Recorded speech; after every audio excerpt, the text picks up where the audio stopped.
और भगवत शरणागति, भगवत शरणागति से प्रियता उत्पन्न होगी और भगवान भक्त से अभिन्नता आ जाएगी। और जो जिसकी शरण है वो उसकी संभाल लेता है, वो उसे प्रेरणा देता है और वो उसे अपने में मिला देता है। आंतरिक स्वरूप कर्तव्य परायणता से उभरेगा। असंगता और शरणागति का सुख और शरणागति का लाभ भी होने लगेगा। कर्तव्य की पूर्णता, शरणागति की पूर्णता जीवन में असंगता ले आएगी और असंगता की परावधि शरणागति स्वतः और शरणागति की परावधि इष्ट में और आप में दूरी का अंत।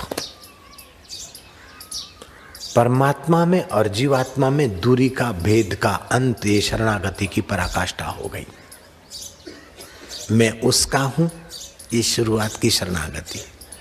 बढ़ते बढ़ते मैं तेरा हूं, ये मध्यम अवस्था है। मैं तू हूं, तू मैं है, ये शरणागति का आखिरी स्वरूप है।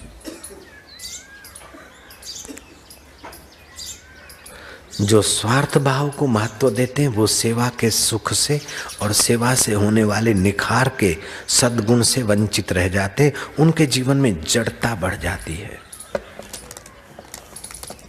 और उनके जीवन में सीमित अहंभाव बना रहता है, जो शुद्ध प्रेम से विमुख कर देता है उनको।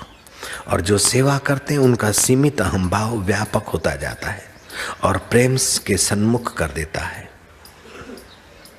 जो प्रेम से विमुख है वो विनाश के तरफ जाएंगे, विकार के तरफ जाते। भगवान के रास्ते जाने वालों को अगर तुम्हारी गाड़ी, तुम्हारी व्हीकल काम आ गई तो सौभाग्य है।